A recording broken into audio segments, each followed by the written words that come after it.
Welcome everyone. क्या हाल चाल आप सभी लोगों के। तो सभी फिजिकल साइंस विद केमिस्ट्री वाले बच्चों का मैं बहुत बहुत स्वागत करता हूँ डीयू परीक्षा पर।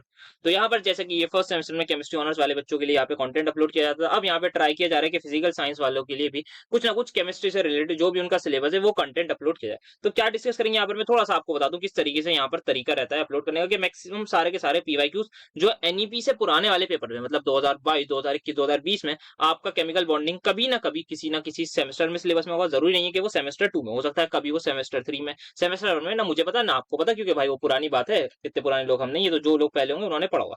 उसमें उस टाइम पे डीयू के पेपर्स होते थे, उसमें क्वेश्चंस आते थे। तो अलग अलग टाइम पर ये अलग अलग सेमेस्टर में होगा, अलग अलग पेपर में होगा। तो उन सभी से क्वेश्चंस छाट के लाए गए हैं और इस वीडियो में लाके आपके सामने रख दिए गए। आप जब ये वीडियो देखेंगे, पूरी वीडियो देखिएगा, केमिकल बॉन्डिंग की 4 पार्ट आपको मिलेंगे। चारों देखने के बाद आप जब आ जाएंगे अपने 2023 या 2024 का पेपर अटेम्प्ट करने, वैसे 2024 का जो है आपको बहुत जल्द या फिर मिल भी गया होगा, अब तक तो अपलोड हो गया होगा चैनल पर आपके एनईपी वाला ही। 2023 वाला जरा पेपर नहीं मिल रहा है, तो मैं ये रिक्वेस्ट करूंगा सभी से कि जिसके पास भी 2023 वाला पेपर है एनईपी का, अपना फिजिकल साइंस केमिस्ट्री का, जल्द से जल्द मुझे डीएम करें। टेलीग्राम पर जो एडमिन ग्रुप पर जो एडमिन है उनको जो है डीएम कर दीजिएगा। मैं जल्द से जल्द उसकी वीडियो बना लूंगा। एग्जाम आपका आने वाला है जैसे कि आपको पता है, तो आप जितनी जल्दी भेजेंगे उतनी जल्दी आपको वीडियो मिल जाएगी। तो सभी से ये मेरी रिक्वेस्ट है कि यार, एक रिक्वेस्ट ये कि आप जल्द से जल्द 2023 का पेपर मुझे शेयर कर सके, अपना एनईपी वाला, अगर आपके किसी सीनियर ने आपको दिया हो। देन उसके बाद एक और इंपॉर्टेंट चीज कि आप ज्यादा से ज्यादा शेयर करिए, ज्यादा से ज्यादा दोस्तों की अपने मदद करिए, सभी को ये वीडियोस भेजिए ताकि वो भी इस चीज का फायदा उठा सकें। आप भी उठाइए, वो भी उठाएंगे, तो सभी लोग मिलकर कोलैबोरेटिव माहौल बनाइए और फायदा उठाइए। तो यहाँ पर आपको जो भी पीवाईक्यूज मिलेंगे, आप उनको देख सकते हैं कि कितने ज्यादा रिपीटेड आपके 2023 और 2024 के पेपर में आए हैं। फिर आप एक्सपेक्ट कर सकते हैं 2025 में भी इन्हीं वीडियोस में से केमिकल बॉन्डिंग का कोई ना कोई सवाल जरूर टकराएगा। ये मैं आपसे बोल रहा हूँ। जो मैं वीडियोस यहाँ पर अपलोड कर रहा हूँ वो एक्जैक्टली सेम आपका सिलेबस, और लाइफ साइंस वाले बच्चों का जो सिलेबस है उनका एक्जैक्टली सेम सिलेबस। तो वही जो वीडियो उनके लिए बनाई गई थी वही मैं आपके लिए भी यहाँ पर अपलोड कर रहा हूँ सेम। तो आई होप आप समझ जाएंगे चीजों को, क्वेश्चन वगैरह सेम है। कोई भी प्रॉब्लम हो, कोई भी डाउट हो, कुछ भी अलग करना हो, जरूर कमेंट में फीडबैक दीजिएगा। फीडबैक जरूर देते हुए जाइएगा, अच्छी लगी या कम समझाया या ज्यादा और समझाना है या क्या और अपलोड करना है, जरूर फीडबैक देते जाइएगा। ऐसे ही कोई मुंह उठा के मत चले जाइएगा, थोड़ा सा कष्ट करिएगा अपने कीबोर्ड से, जो है वो थोड़ा सा अपने हाथों को चला के कुछ ना कुछ लिख के जरूर जाइएगा, ऐसे ही मत चले जाइएगा। बहुत जरूरी है, ताकि फिर उसी से पता लगेगा आगे किस तरीके से हमें फ्लो बनाना है। तो ठीक है, तो यार अपने फिजिकल साइंस वाले दोस्तों को भेजिए और लाइफ साइंस वाले दोस्तों को भी बता दीजिए कि यहाँ पर एक चैनल है जो वहाँ पर देख सकते हैं। बाकी केमिस्ट्री ऑनर्स वाले बच्चों के पास तो है ही बहुत ज्यादा अप्रोच, काफी सारे केमिस्ट्री ऑनर्स वाले बच्चे हैं ही जुड़े हुए काफी टाइम से। तो आप लोग भी अब जुड़ जाइए, फीडबैक देते रहिए और बताते रहिए क्या क्या करना है आगे, और ज्यादा एक्सपेंड करने की कोशिश करेंगे और ज्यादा चीजें करेंगे आने वाले सेमेस्टर्स में। तो फिलहाल अभी यहाँ से हम आपके लिए नई शुरुआत कर रहे हैं with BSc physical science chemistry की केमिकल बॉन्डिंग का। आपका पार्ट 1 है ये पीवाईक्यूज वाला, इसको देखिए, फीडबैक देते जाइए और 2023 वाला पेपर शेयर करिए और अपने दोस्तों के साथ ज्यादा से ज्यादा वीडियोस को शेयर करिए। तो स्टार्ट करते हैं फिर अपना लेक्चर। हाउ डज एमओटी और molecular orbital theory account for the paramagnetic character in oxygen molecule. तो यहाँ पर सबसे पहले कुछ क्वेश्चंस एमओटी के देखते हैं। लगातार यहाँ पर कुछ स्ट्रक्चर्स पूछे गए हैं, जो क्योंकि थ्योरी भी बहुत ज्यादा इंपॉर्टेंट है तो क्वेश्चंस भी काफी ज्यादा आते हैं। तो यहाँ पर बात करें ऑक्सीजन मॉलिक्यूल से किस तरीके से एमओटी को अप्रोच किया जाता है, वो ये है कि ऑक्सीजन मॉलिक्यूल, इसमें कितने इलेक्ट्रॉन्स होंगे हम बताएंगे, 16 इलेक्ट्रॉन। ऑब्वियसली एक ऑक्सीजन में 8 तो 2 में 16। अप टू अगर 14 इलेक्ट्रॉन की बात करें, मैं आपको थोड़ा सा समझाऊं, अगर 14 इलेक्ट्रॉन तक बात करें, मतलब सिंपल बात करूं मैं N2 की, सिर्फ मैं नाइट्रोजन तक की बात करूं properly, so what exactly happens कि अगर मेरे पास N2 नाम की कोई चीज, मतलब नाइट्रोजन गैस है, तो हमारे पास जो भी ट्रेंड चलता है आप याद रखेंगे वो कहीं ना कहीं एबनॉर्मल सा चलता है, थोड़ा एबनॉर्मल सा। अब जब 15 16 इलेक्ट्रॉन आएंगे तो यहाँ पर सब चीजें नॉर्मल हो जाती हैं। Now what do we mean by normal and abnormal, इसको थोड़ा सा समझिए। मुझे बताइए लॉजिकली, सिग्मा बॉन्ड स्ट्रॉन्ग होता है या पाई? सर सिग्मा ज्यादा स्ट्रॉन्ग होता है, ठीक है। जो ज्यादा स्ट्रॉन्ग, क्या वो ज्यादा स्टेबल? हाँ सर ज्यादा स्टेबल। और जो ज्यादा स्टेबल उसकी एनर्जी कम या ज्यादा? Sir stability is inversely proportional to energy, तो मतलब जो ज्यादा स्टेबल उसकी एनर्जी कम होगी, ठीक है। अब देखिएगा ध्यान से, जब हम 14 इलेक्ट्रॉन तक की बात करते हैं, हम इलेक्ट्रॉनिक कॉन्फ़िगरेशन लिखते हैं sigma 1s2, sigma star 1s2, sigma 2s2, sigma star 2s2। Now अब हमारे पास ऑप्शन आता है कि हम क्या करें। हम यहां पर लिखें सिग्मा 2pz या फिर पाई 2px, ये ऑप्शन है हमारे पास, है या नहीं है? अब हमारे पास जो है, हमारे पास हमें पता है पाई 2px पाई 2py होते हैं, फिर सिग्मा 2pz और सिग्मा स्टार 2pz होते हैं। तो हमारे पास ऑप्शन है कि फिलहाल सिग्मा 2pz लिखें या पाई 2px पाई 2py लिखें। सो एबनॉर्मल के केस में मैंने क्या बताया आपको? मैंने कुछ नहीं बताया, अभी बताऊंगा। मतलब एबनॉर्मल का मतलब है चीजें नॉर्मल नहीं हो रही। नॉर्मल चीज क्या थी कि अच्छा ये एनर्जी वाइज हम चल रहे हैं, इस तरीके से ऑर्डर लगाते हैं, ये यहाँ पर जो है एनर्जी जो है वो बढ़ती रहती है, सॉरी ऐसे ऐसे लगाते हैं ना, अब एनर्जी जो है इंक्रीज हो रही है, इंक्रीज हो रही। नाउ मुझे बताइए सिग्मा 2p x की एनर्जी ज्यादा होगी, सॉरी 2p z की, या सिग पाई 2p x की। तो अगर मैं बात करूं नॉर्मली, ध्यान से बात सुनिएगा, अगर मैं बात करूं नॉर्मल केस में, जहां पर सिग्मा बॉन्ड स्ट्रॉन्ग हम मानते ही हैं और उसको कंसिडर भी करेंगे, तो नॉर्मली हमारा ट्रेंड ऐसा होना चाहिए था कि सिग्मा 2p2z हो, फिर पाई 2p2x और पाई 2p2y होना चाहिए था, बट ऐसा नहीं होता। अप टू 14 इलेक्ट्रॉन यहाँ पर जो होता है वो थोड़ा सा एबनॉर्मल ट्रेंड होता है। दैट इज हमारे पास, हमें पता है कि सिग्मा बॉन्ड स्ट्रॉन्ग है, but due to some abnormalities जिसका नाम होता है sp मिक्सिंग, उसकी वजह से ऐसा देखने को मिलता है कि पाई 2px की एनर्जी जो है वो कम हो जाती है as compare to sigma 2pz। क्या ये चीज सबको समझ आई? बोलिए यस। 8 9 10 11 12 13 14 इलेक्ट्रॉन यहाँ पर हो गए हैं हमारे नाइट्रोजन मॉलिक्यूल में। एंड दिस इज केस जब हमारे पास क्या है, एबनॉर्मेलिटी है थोड़ी सी। क्या एबनॉर्मल है? This abnormality is known as s p mixing. वैसे इसका इतना कंसेप्ट नहीं पूछा जाएगा, बस इसका नाम होता है एक एसपी मिक्सिंग की वजह से ये हमारे पास हो जाता है। तो क्या हुआ है, नॉर्मली सिग्मा बॉन्ड स्ट्रॉन्ग, अगर सिग्मा बॉन्ड स्ट्रॉन्ग तो उसकी एनर्जी कम होनी चाहिए, बट एब्नॉर्मल केस में उसकी एनर्जी ज्यादा होती है। इस तरीके से याद रखिएगा, आप कभी नहीं भूलेंगे। अब आते हैं अपने O2 के बाद, जहां पर जो क्या है हमारे पास नॉर्मल केस। नॉर्मल केस में क्या होगा, नॉर्मली चलिए sigma 1s2 sigma star 1s2 sigma 2s2 sigma star 2s2, then क्या आएगा, अब सिग्मा 2p2z ही आएगा। देन आएगा आपका पाई 2p2x और पाई 2p2y। 1 2 3 4 5 6 7 8 9 10 11 12 13 14। अब यहाँ पे आएगा आपका पाई स्टार 2px और पाई स्टार 2py आते हैं इसके जस्ट बाद। उसकी एंटी बॉन्डिंग की एनर्जी जो है वो और भी ज्यादा। फिर बाद में आता है आपका सिग्मा स्टार 2p। तो यहाँ एक एक इलेक्ट्रॉन हमने फिल करी। क्या ये चीज सभी को अच्छे तरीके से क्लियर हो कि क्या नॉर्मल क्या नॉर्मल एनर्जी वाइज आप लगाना चाहें तो इस तरीके से आप लगा सकते हैं कि यहाँ पर ये ज्यादा एनर्जी, फिर ये, एंड देन फाइनली, और इनकी इक्वल होती है, पाई वालों की इक्वल एनर्जी होती है। इनको हम डिजेनरेट ऑर्बिटल्स भी बोलते हैं, डिजेनरेट मॉलिक्यूलर ऑर्बिटल्स। सबको समझ आया क्या नॉर्मल कैसे एबनॉर्मल, किस तरीके से अप्रोच करना है, किस तरीके से याद रखना है। तो अब हमारा जो क्वेश्चन है वो ऑक्सीजन के बारे में बात कर रहा है, and they are asking about the paramagnetic character, जो आप सभी को देखते ही यहाँ पर नजर आएगा कि it contains how much unpaired electron, it actually contains 2 unpaired electrons, 2 unpaired electrons. ये आ गया। तो यहाँ पर आप इजीली इसको टैकल कर सकते हैं। ये आया ऑक्सीजन मॉलिक्यूल का हमारे पास एमओटी डायग्राम फ्रॉम जेडीली नाम की एक बेहतरीन बुक है। तो O2 है, ऑक्सीजन एटम सेम लेवल पर होंगे क्योंकि ऑब्वियसली सेम है तो सेम एनर्जी होगी। तो 1s2 और 1s2 कंबाइन करके sigma 1s2 sigma star 1s2। तो यहाँ पर आप देखेंगे एनर्जी किस तरीके से बढ़ रही है। और नॉर्मल केस में पाई सिग्मा 2px की एनर्जी बजाद कम होती है एज कम्पेयर टू पाई वालों की, इनकी इक्वल, इनकी भी इक्वल है। क्या है चीज सबको समझ में?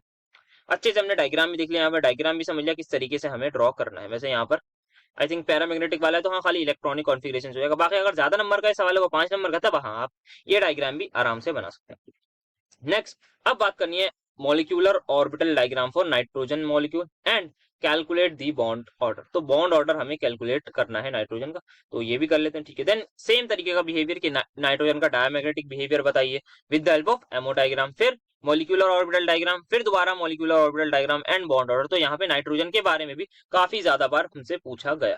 तो यहाँ पर हमने बात कर रखी है नाइट्रोजन की भी की किस तरीके से ट्रेंड चलेगा, sigma 1s2 sigma star 1s2 sigma star 1s2 sigma 2s2 sigma star 2s2 के बाद आना तो चाहिए था सिग्मा 2pz, आना क्या चाहिए था सिग्मा 2pz, पर नहीं आता because of the concept which is called as s p mixing. तो आ जाता है पाई 2px और पाई 2py, उसके बाद आता है सिग्मा 2pz। क्या ये चीज सभी को याद है, क्लियर है, कोई डाउट नहीं होना चाहिए इसमें। दो यहाँ दो यहाँ दो यहाँ हो जाता है आपके सामने। और ये आपका एमओ डायग्राम आप सभी के सामने जेडीली से उठाया गया है। तो यहाँ पर आप देख सकते हैं ये क्या है, N2 that is nitrogen molecule, nitrogen का एक एटम, फिर नाइट्रोजन का एक एटम। यहाँ पर मैं थोड़ा सा अगर दिखाऊं किस तरीके से आपको बनाना है, तो यहाँ पर आप एक नाइट्रोजन एटम लिखेंगे, यहाँ पर आपने एक नाइट्रोजन एटम लिखा जैसे कि यहाँ पर लिखा हुआ, ठीक है। अब आप इसका बनाइए 1s के 2 इलेक्ट्रॉन, ये आ गया इसका 1s। सेम ही लेवल पर, क्योंकि आपकी कॉपी है उसमें लाइंस खींची हुई होती है एग्जाम में, तो आपको पता होगा कि सेम लाइन में ये चीज बनानी है। सॉरी 1s यहाँ का लिखते हैं, यहाँ पे 2 इलेक्ट्रॉन मुझे बनाने, ये आ गया। अब ये दोनों ऑर्बिटल कंबाइन होंगे, क्या बनाएंगे, एक ऑर्बिटल बनाएंगे जो क्या होगा, हाई एनर्जी है तो एंटी बॉन्डिंग। अच्छा इसको बिल्कुल एग्जैक्ट इसके नीचे लिखिएगा, स्केल वगैरह से बनाइएगा, यहाँ पर मेरे पास थोड़ी लिमिटेशन। तो यहाँ पर ये आ गए टोटल 4 इलेक्ट्रॉन। ये क्या है सिग्मा 1s2, ये क्या है सिग्मा स्टार 1s2। सिमिलरली अब आप इसके ऊपर रख दीजिएगा किसको, इसके ऊपर ऑब्वियसली 2s2 को रखेंगे। ये आ गया। यहाँ पर आप रख दीजिए 2s, क्या कर रहा हूँ मैं हर बार, सॉरी। यहाँ पर क्या, चलो कोई बात, ये आ गए। ये क्या है, 2s2 के 2 इलेक्ट्रॉन, 2s2 के 2 इलेक्ट्रॉन। अच्छा, सब कुछ आप स्ट्रेट लाइन में करेगा। यहाँ पर मेरे पास थोड़ी सी लिमिटेशन है because of pen tab and all, तो यहाँ थोड़ी सी लिमिटेशन।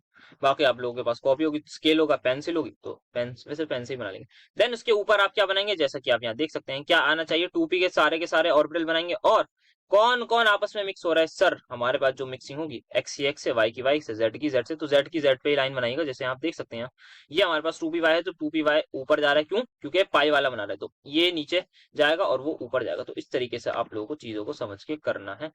और एक चीज याद रखिएगा, ऑक्सीजन के केस में O2 में क्या है, सिग्मा 2p x एनर्जी सबसे कम और सिग्मा स्टार की सबसे ज्यादा। सेम यहाँ पर देखिए नाइट्रोजन वाले केस में पाई 2py और पाई 2pz की एनर्जी कम, तो इनके एंटी बॉन्डिंग की इससे भी ज्यादा होगी, ये बात ध्यान रखिएगा। जो नीचे आएगा, जिसका बॉन्डिंग जितना नीचे, उसका एंटी बॉन्डिंग उतना ही ऊपर। इस तरीके से आप चीजों को याद कर सकते हैं, ठीक है। तो पाई 2py और पाई 2pz यहाँ है, तो पाई स्टार 2py और पाई स्टार 2pz इससे भी ऊपर होंगे। क्या ये चीज सभी को क्लियर हुई? यस सर, हो। तो नाइट्रोजन मॉलिक्यूल देख लिया। अब हमें बात करनी है बॉन्ड ऑर्डर की। तो बॉन्ड ऑर्डर के फॉर्मूला होते हैं, कर लेते हैं बात। वैसे तो सभी को पता है, बॉन्ड ऑर्डर का फॉर्मूला होता है बॉन्डिंग के इलेक्ट्रॉन, जितने भी बॉन्डिंग ऑर्बिटल में इलेक्ट्रॉन्स हैं उसको कर दीजिए माइनस एंटी बॉन्डिंग के इलेक्ट्रॉन से डिवाइड कर दीजिए 2 पर। चाहे तो काउंट करना चाहे काउंट कर लीजिए, वरना सभी को पता है आंसर 3 आएगा, तो कर लेते हैं फिर भी। बॉन्डिंग के अगर मैं देखूं क्या है, 2, 2 4, 2 6, 2 8, 2 10, 10 है ना, सही काउंट करा? कोई अगर गलती हो तो प्लीज बताइएगा। 10 माइनस, यहाँ पर एंटी बॉन्डिंग में देखिए कितने, सर ये आ गए 2 आपके, 1s2 और ये 2 आ गए, बस यही तो 10 minus 4 divide by 2 that is 6/2 आपका आ जाएगा बॉन्ड ऑर्डर 3। क्या है चीज सभी को क्लियर हुई? तो बॉन्ड ऑर्डर बता दिया। और अच्छा, यहाँ भी बॉन्ड ऑर्डर, यहाँ भी बॉन्ड ऑर्डर। डायमैग्नेटिक देख लीजिए कितने अनपेयर्ड इलेक्ट्रॉन है, यहाँ पे जो है 0 अनपेयर्ड इलेक्ट्रॉन है, सो इट विल बी डायमैग्नेटिक, ठीक। तो ऑक्सीजन पैरामैग्नेटिक क्यों, क्योंकि उसमें एक एक बेसिकली 2 अनपेयर्ड इलेक्ट्रॉन हमारे पास है। इसका बॉन्ड ऑर्डर निकालेंगे तो वो भी आप निकालना चाहें तो आराम से निकाल लीजिएगा। इसका जो बॉन्ड ऑर्डर आएगा वो आएगा आई थिंक कितने बॉन्डिंग में है, 1 2 3 4 5 6 7 8 9 10 माइनस यहाँ पर मेरे हिसाब से 6 होगा, हाँ ये 2 आ गया by 2, that will be equal to 2। तो बॉन्ड ऑर्डर की टिप चलिए आगे बात करेंगे उसमें किस तरीके से, अगर आपको बिना कॉन्फ़िगरेशन वगैरह के आपके पास ऑप्शन हो निकालने के लिए, तो आप किस तरीके से बॉन्ड ऑर्डर निकाल सकते हैं उसकी हम आगे बात कर लेंगे जब ऑक्सीजन के O2 नेगेटिव इन सभी वाला क्वेश्चन आएगा। चलिए आगे बढ़ते हैं, नेक्स्ट देखते हैं क्या है अब हमारे पास, that is why He2 molecule does not exist, क्यों हीलियम 2 मॉलिक्यूल एग्जिस्ट नहीं करता। तो आइए हीलियम 2 की बात करें। मुझे बताइए एक हीलियम में कितने इलेक्ट्रॉन सर, 2 इलेक्ट्रॉन। 2 हीलियम में कितने इलेक्ट्रॉन सर, 4 इलेक्ट्रॉन। सब मानते इस बात को? हाँ सर। अब जरा, क्योंकि हमें पता करना है इसकी एग्जिस्टेंस, तो निकाल इसकी कॉन्फ़िगरेशन मैं लिखूं तो क्या ऐसे आएगी? हाँ सर बिल्कुल ऐसे आएगी। अब मैं आपसे बोल रहा हूँ मुझे इसका बॉन्ड ऑर्डर बताइए, आप कहेंगे bond order bonding minus anti bonding, तो आप कहेंगे बॉन्डिंग में 2, एंटी बॉन्डिंग में 2, डिवाइड कर देंगे आप 2 से, तो आपको देखेंगे 2 2 2 और आंसर आ रहा है 0। तो अगर किसी भी चीज का बॉन्ड ऑर्डर 0 है तो उसका क्या मतलब है सर, इसका ये मतलब है इस He और इस He के बीच में कोई भी बॉन्ड नाम की चीज नहीं। तो अगर नहीं है, जब बॉन्ड ही नहीं है, जब बॉन्ड ही नहीं है तो मॉलिक्यूल कहां से, तो एटम ही तो हुए। तो क्योंकि इसका बॉन्ड ऑर्डर 0 आ रहा है विच शोज कि ये एटॉमिक फॉर्म नहीं एग्जिस्ट करेगा, He2 का मॉलिक्यूल एग्जिस्ट नहीं करता। तो according to MOT, because the bond order of He2 is 0 hence it does not exist, because फिर जब बॉन्ड ऑर्डर ही 0 है तो मतलब कोई मॉलिक्यूल ही नहीं है। 0.5 भी आया था तब भी हम मान लेते हैं कि जैसे कि He2 पॉजिटिव होता है ना, इसके केस में 0.5 आता है, तो हाँ मान लेते हैं अकॉर्डिंग टू MOT कि ये एग्जिस्ट करेगा। एक्चुअल में वी नेवर नोस। नेक्स्ट आगे बढ़े। अब यहाँ पे हमें इनका एमओ डायग्राम बनाना है और इनकी configuration bond length bond order के अकॉर्डिंग करना है। तो एमओ डायग्राम बहुत आसान है इनका। क्या हम सभी ने ऑक्सीजन का सीख लिया? सीख लिया, हाँ सर। मुझे बताइए पॉजिटिव का क्या मतलब है सर? O2 पर पॉजिटिव का ये मतलब है जितने भी ऑक्सीजन में इलेक्ट्रॉन्स है ना उससे एक कम कर दीजिए, तो 15 इलेक्ट्रॉन हो गए। बिल्कुल सही बोला बेटा आपने।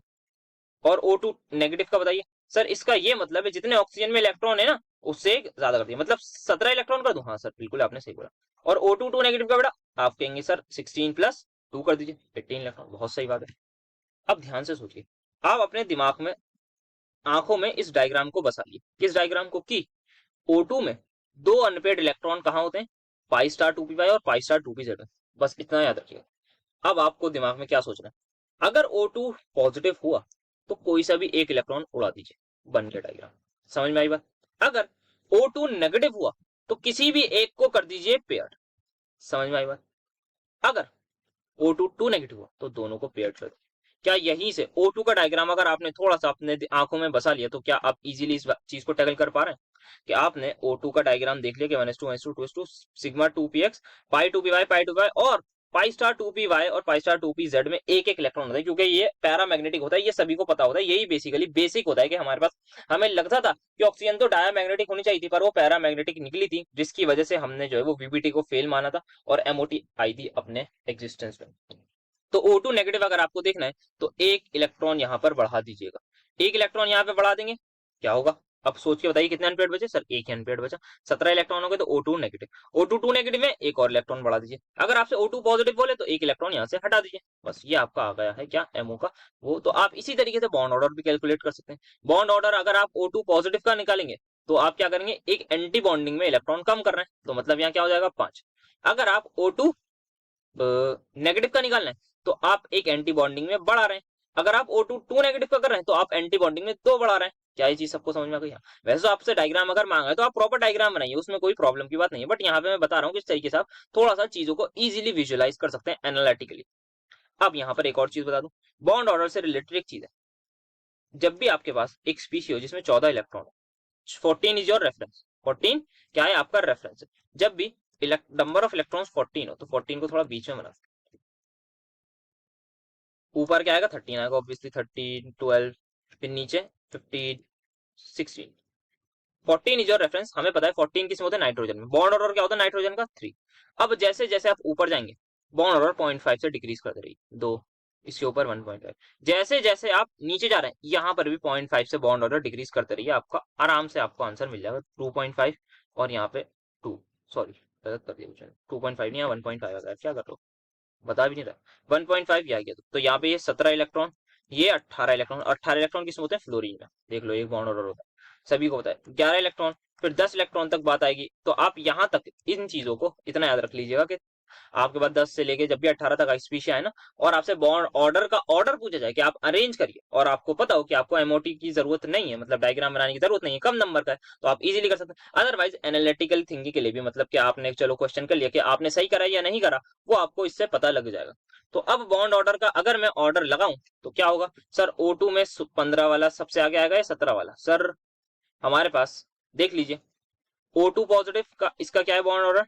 2.5, इसका है 1.5, इसका है 1, तो ऑब्वियसली O2 पॉजिटिव का सबसे ज्यादा बॉन्ड ऑर्डर, फिर O2 नेगेटिव का, देन O2 2 नेगेटिव का। ये किसका ऑर्डर आया है? ये आया है, this is the order of bond order. तो बॉन्ड ऑर्डर का ये है हमारे पास ऑर्डर। वी ऑल नो जितने ज्यादा बॉन्ड उतनी छोटी बॉन्ड है, तो bond order is inversely proportional to bond length. खत्म। इस ऑर्डर को उल्टा कर दीजिए, क्या बन जाएगा आपके पास? बन जाएगा वही जिसको आप बोलते हैं क्या? That is bond length. तो अगर O2 को भी मैं इन्वॉल्व करूं, दैट इज सेकंड वाले में हमें O2 को इन्वॉल्व किया गया है, तो यहाँ पर अगर मैं बॉन्ड ऑर्डर का लगाऊं तो O2 में कितना आ जाएगा? इसका बेसिकली आ जाएगा 16 इलेक्ट्रॉन, मतलब बॉन्ड ऑर्डर इसका 2 हो जाएगा। तो ये यहाँ पर फिट कर दीजिए, O2 को यहाँ फिट कर दीजिए, और अब इस ऑर्डर को उल्टा कर दीजिएगा, आपका काम हो जाएगा। क्या चीज सभी को क्लियर है? कोई भी डाउट हो तो बताइए। एकदम क्लियर? ठीक है। तो एक बार मैं अभी तक जितना भी बताया उसको थोड़ा सा ब्रीफ कर दूं कि हमारे पास अगर मैं ऑक्सीजन की बात करूं, सबसे पहले नॉर्मल एबनॉर्मल का केस। एबनॉर्मल वाले में एसपी मिक्सिंग नाम की चीज होती है, कब तक? अप टू 14 इलेक्ट्रॉन, मतलब नाइट्रोजन। एबनॉर्मल चीज क्या है? नॉर्मल चीज क्या है? सबसे पहले नॉर्मली क्या होता है लॉजिकली कि सिग्मा बॉन्ड स्ट्रांग होता है। सिग्मा बॉन्ड स्ट्रांग तो मतलब उसकी जो स्टेबिलिटी है वो ज्यादा, अगर स्टेबिलिटी ज्यादा तो उसकी एनर्जी क्या होगी? कम होगी। इतना सभी को लॉजिकली पता है? सर पता है, बिल्कुल लॉजिकल बात है। बट इलॉजिकल बात ये है कि पाई बॉन्ड को हम जो है उसकी एनर्जी को कम मान लें, उसको ज्यादा स्टेबल मान लें, उसकी एनर्जी को हम क्या मान लें? कम मान लें। दिस इज समथिंग इलॉजिकल, और you can say abnormal in order to memorize. तो एबनॉर्मली आप ये मेमोराइज कर सकते हैं, नॉट एबनॉर्मली, मतलब आपको नहीं बोल रहा मैं, इसको बोल रहा हूँ कि यहाँ पर जो 14 इलेक्ट्रॉन तक जो एबनॉर्मल चीज होती है वो ये होती है कि सिग्मा 2p2z नाम का जो ऑर्बिटल है उसकी एनर्जी ज्यादा हो जाती है एज कंपेयर टू पाई वाले से, जो नहीं होना चाहिए था। हम भी मानते हैं इस बात को, बट एसपी मिक्सिंग की वजह से हो जाता है। तो आप इस तरीके से कॉन्फ़िगरेशन यहाँ याद रखेंगे। फिर इसके बाद ऑक्सीजन आ जाएगा 16 वाला, और 15 इलेक्ट्रॉन जहां भी स्पीशीज होंगे, जैसे आप देखेंगे कार्बन मोनोऑक्साइड में चलो 14 होते हैं, एनओ में आएगा आगे, उसमें भी आप देखेंगे सेम जो है हमारे पास नॉर्मल वाला ही ट्रेंड फॉलो होता है। तो वहां ये ट्रेंड रहेगा कि आपके पास सिग्मा 2p2z जो है वो पहले आ जाएगा जैसा आना चाहिए। सबसे पहली चीज ये सीखी, फिर आप कॉन्फ़िगरेशन लिख देंगे। यस सर, आराम से लिख देंगे, इतना आपने थोड़ा बहुत थ्योरी में भी पढ़ा होगा यहाँ पे। और आपने फिर आपने मॉलिक्यूलर ऑर्बिटल डायग्राम देखे किस तरीके से बनाना है। फिर बॉन्ड ऑर्डर की बात भी हमने यहाँ पर कर ली, नाइट्रोजन का देखा आराम से सब कुछ, इसकी कॉन्फ़िगरेशन देखी, इसकी एबनॉर्मेलिटी की बात करी क्यों है, बॉन्ड ऑर्डर की बात करी, और ऑब्वियसली बॉन्ड लेंथ उसकी इनवर्सली प्रोपोर्शनल होती है। देन He2 क्यों एग्जिस्ट नहीं करता। देन यहाँ पर इनके कुछ मॉलिक्यूलर ऑर्बिटल डायग्राम्स की बात करें किस तरीके से आपको O2 याद रखना है कि सिग्मा स्टार में जो उसका सिग्मा स्टार कह रहा हूँ, पाई स्टार 2px और पाई स्टार 2py है, उसमें आपके एक एक अनपेयर्ड इलेक्ट्रॉन है, उसमें आपके एक एक अनपेयर्ड इलेक्ट्रॉन है। तो अगर आपको O2 पॉजिटिव का बनाना है तो एक ऊपर से हटा दीजिए, O2 नेगेटिव का बनाना है एक बढ़ा दीजिए,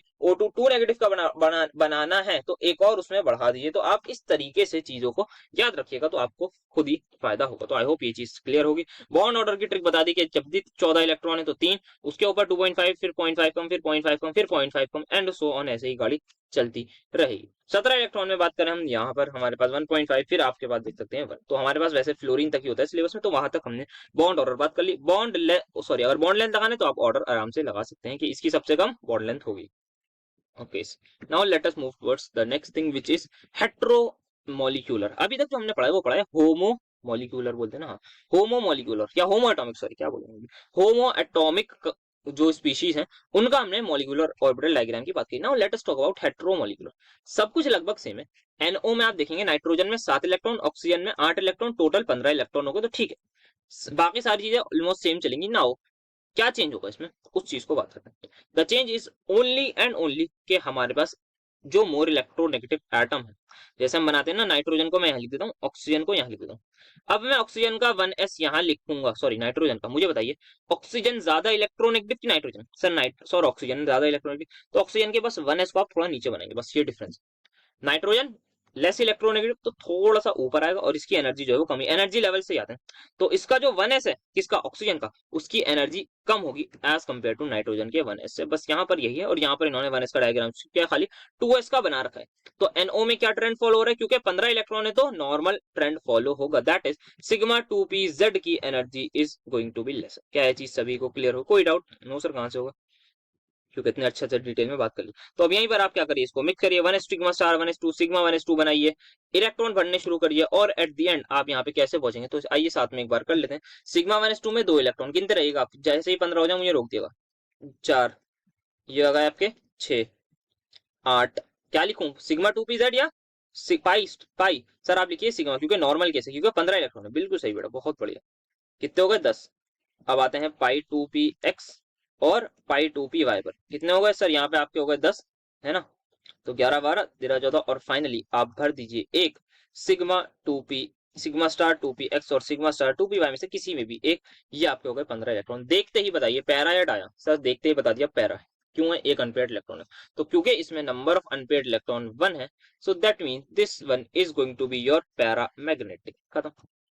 और क्या बताएंगे सर, और पूछा क्या है वो देखते हैं ना। तो प्रेडिक्ट मैग्नेटिक प्रॉपर्टी बता दी, प्रेडिक्ट क्यों, हम तो एग्जैक्ट बताएंगे। बॉन्ड ऑर्डर के बारे में बात करें तो बॉन्ड ऑर्डर आप सभी लोग निकाल सकते हैं, बॉन्डिंग माइनस एंटी बॉन्डिंग से, तो वैसे चलिए निकाल लेते हैं। बाकी तो हमें पता है 15 इलेक्ट्रॉन है तो 2.5 ही आएगा, तो कैलकुलेट में करूँ, 2, 2, 4, 2, 6, 2, 8, 2, 10, 10 हो गए, हाँ सर, 2, 2, 4, 1, 5 बटे 2, तो आ जाएगा आपको 5/2, दैट इज 2.5 आ गया बॉन्ड ऑर्डर, जो हमने सोचा था वैसा ही हो। क्या ये चीज सभी को क्लियर हो? अगर बाई चांस आपसे NO पॉजिटिव का पूछ लें, तब आप बस इस वाले इलेक्ट्रॉन को उड़ा दीजिएगा, सेम आपका काम हो जाता है।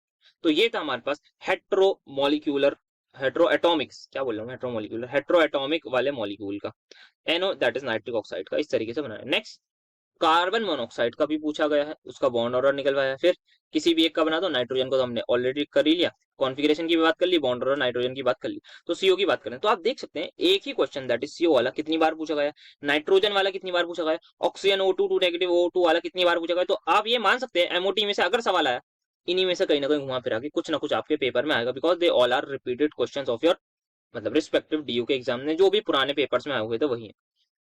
तो कैसे बात करें, क्या बात करें, तो कार्बन मोनोऑक्साइड की बारे में मुझे जरा बताइए आप लोग कितने होंगे। सर कार्बन में 6 इलेक्ट्रॉन, ऑक्सीजन में 8 इलेक्ट्रॉन, मतलब 14 इलेक्ट्रॉन। तो इसका जो हम डायग्राम बनाते हैं दैट इज वो जनरली हम SP मिक्सिंग वाला ही बनाते हैं, और वही JD ली नाम की जो बुक है हमारी, इससे हम डायग्राम देख रहे हैं, उसमें भी वही दिया गया है। तो SP मिक्सिंग वाला ही हमारे पास डायग्राम। अब इसमें क्या है, तो अब SP मिक्सिंग है तो किसकी एनर्जी कम, सर होनी चाहिए थी सिग्मा 2pz की, बट नहीं हो, बिल्कुल सही आपने ये बोला। तो लगभग लगभग कहीं ना कहीं मैं बोलूं नाइट्रोजन जैसा ही आपका ऑर्बिटल डायग्राम आएगा, बट द पॉइंट और द डिफरेंस इज कि कार्बन और ऑक्सीजन को अगर आप यहाँ लिखें, कार्बन का अगर मैं 1s यहाँ लिख रहा हूँ तो ऑक्सीजन का मुझे नीचे लिखना होगा because of it's more electronegativity, और यहाँ पे जो है इसका क्या होगा, एनर्जी इसकी जो है वो कम होगी इसके ऑर्बिटल की। फिर यहाँ पे आप सिंपल इसकी मिक्सिंग तो वही सेम तरीके से करवा दीजिएगा। यहाँ पे आपके आ गए 2 इलेक्ट्रॉन, यहाँ इसके 2 इलेक्ट्रॉन, और आप यहाँ पे फिल कर दीजिएगा ना। जैसा कि आपने इसमें देखा, जैसे एनओ में एक चीज देख लें, हाँ जैसे यहाँ पर आप नाइट्रोजन है, इसके 2p में कितने इलेक्ट्रॉन होते हैं सर, इसके 2p में होते हैं कितने बताइए, देखिए 3 इलेक्ट्रॉन, सॉरी 2p, हाँ पूरे 2p में 3 इलेक्ट्रॉन, इसके 2p में 4 इलेक्ट्रॉन, तो टोटल 7 इलेक्ट्रॉन है।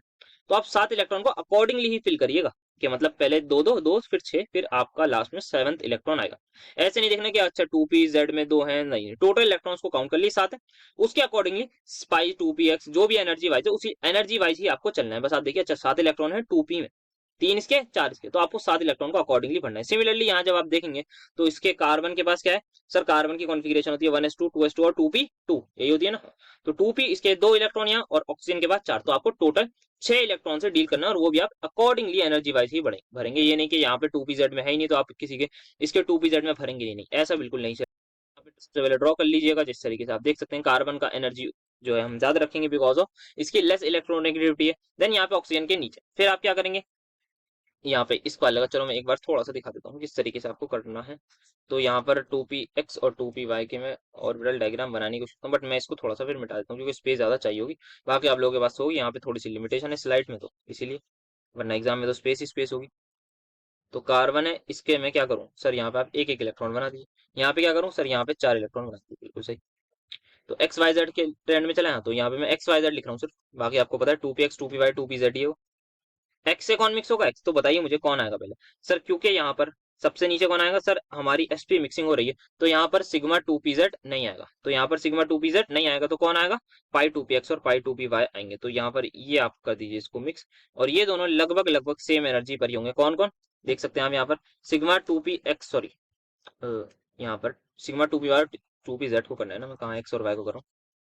यस, तो सिग्मा 2py को आप देख सकते हैं, सिग्मा ये जो 2py वाला है आपका किससे मिक्स हो रहा है, 2py वाले से। 2pz वाला ऑब्वियसली 2pz वाले से ही हो रहा है। तो आइए इनको जरा करते हैं मिक्स। तो सिग्मा 2py वाला ये आया, ये आपका दूसरा आया, और यहाँ पर ये आपने एक इसका बना दिया बॉन्डिंग वाला, फिर ये आया, ये आया यहाँ पे। अब आप ये मत देखिएगा कि इसमें 0 और इसमें 1 इलेक्ट्रॉन, तो यहाँ 1 इलेक्ट्रॉन नहीं, अब आप भूल जाइए क्योंकि अब प्रॉपरली मिक्सिंग हो चुकी है। देन इसके बाद आप उठाएंगे इस वाले को, दैट इज इसको, ये आया, ये यहाँ पर इसका बॉन्डिंग आ गया। अब आप चाहें तो पहले इसी का एंटी बॉन्डिंग बना देते हैं, थोड़ा सा नीचे रहेगा, और ये वाला इनका जो एंटी बॉन्डिंग है वो और भी ज्यादा ऊपर आएगा। ये किससे बनाया मैंने, वाई वाले का, तो वाई आ गया। तो ये जेड वाला यहाँ आया एंड देन यहाँ आ गया, तो ये वाले सेम एनर्जी पर हमारे रहेंगे। अब कितने इलेक्ट्रॉन है हमारे पास, 1 2 3 4 5 6, टोटल 6 इलेक्ट्रॉन है, तो 1 2 3 4 5, सॉरी 3 4 5 6, अब हमारे पूरे हो गए। तो क्या है ये है मेरे पास सिग्मा, नहीं सर पाई, यार क्या बात करना है यार, बिल्कुल मतलब कोई नहीं, लिखने में तो गलती हो जाती है क्या यार, आप भी गुस्सा हो गए। पाई 2py और पाई 2pz, ये क्या है, सिग्मा 2px। क्या ये चीज सभी को समझ आई, बोलिए यस और नो। यस सर, बहुत आराम से अच्छे तरीके से चीजें क्लियर हो।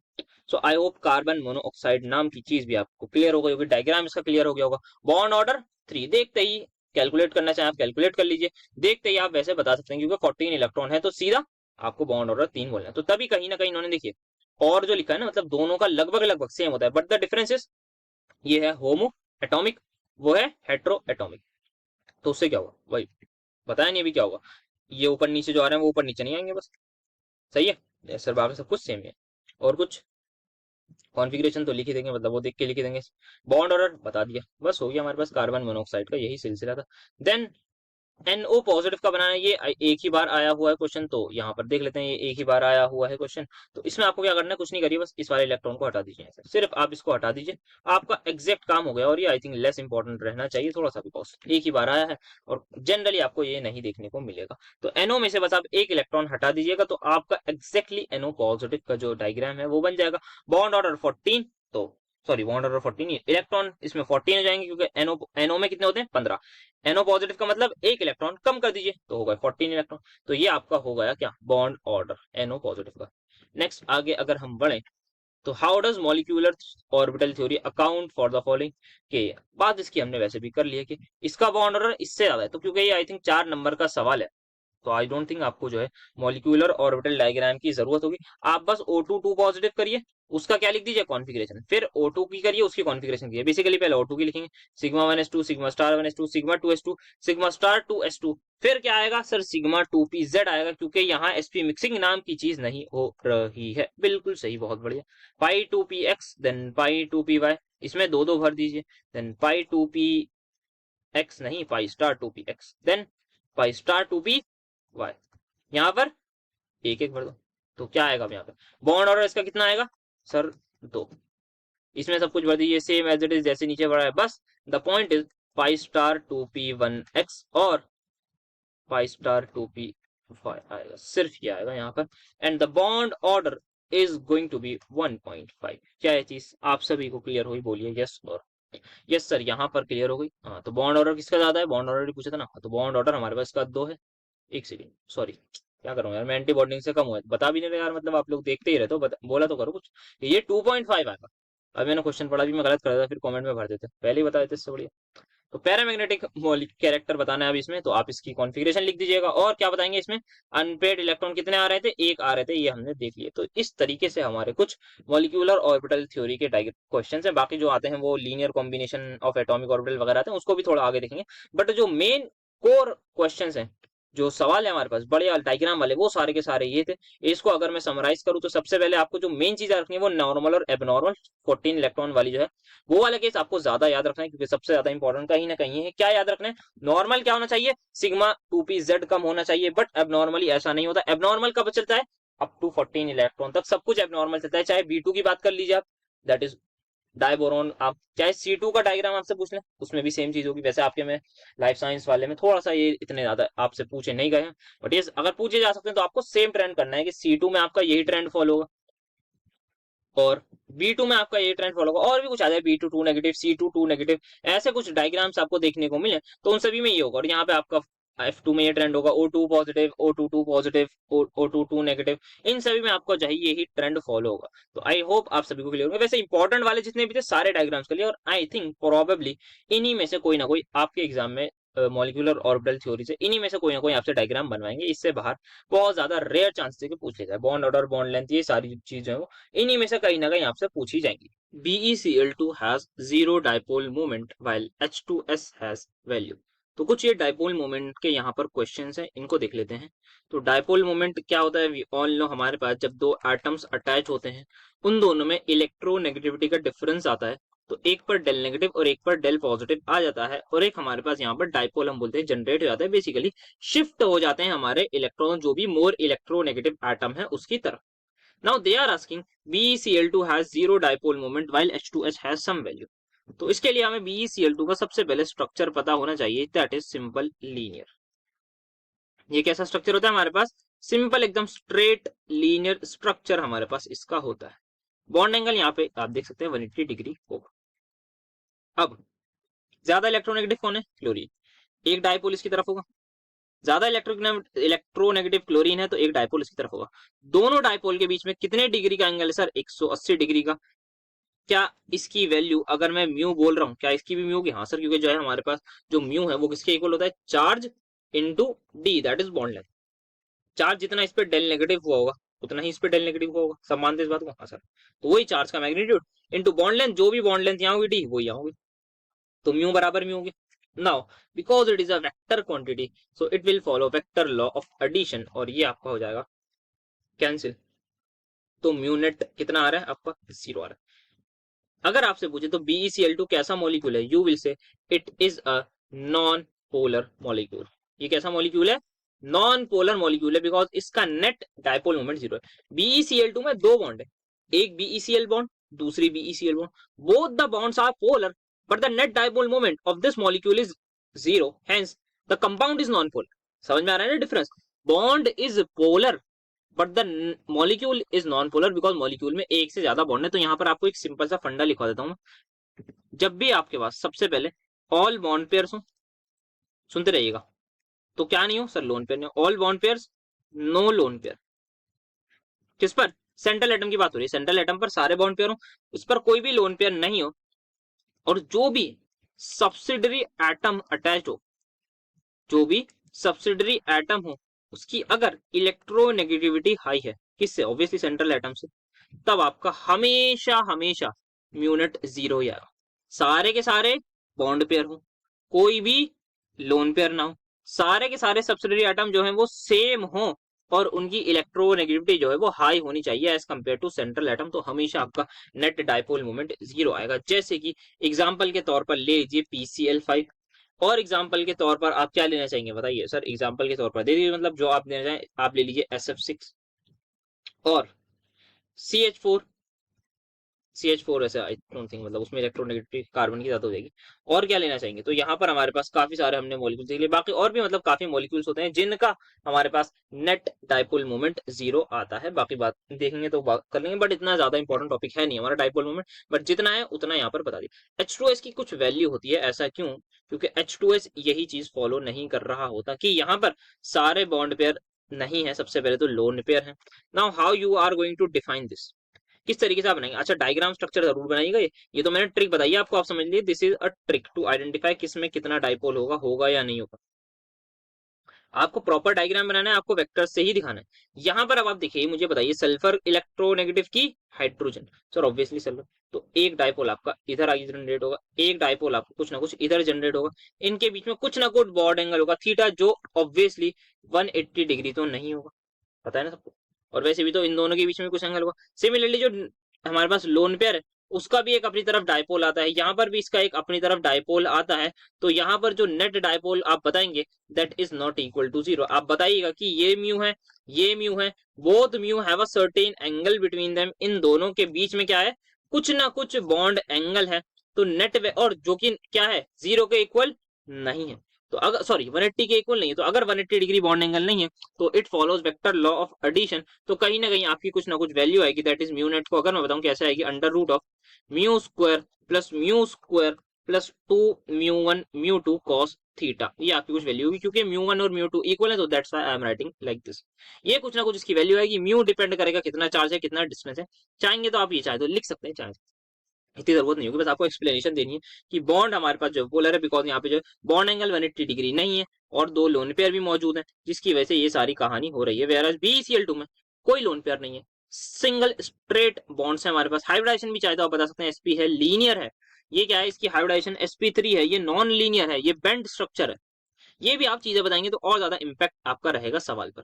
क्या ये चीज सभी को क्लियर हुई? यस सर हो गई। नेक्स्ट सवाल आता है जो बहुत ज्यादा अगेन इंपॉर्टेंट रहता है कि NH3 का जो डाइपोल मोमेंट है वो ज्यादा क्यों है एज कंपेयर टू NF3 से? आइए इसको समझते हैं ध्यान से।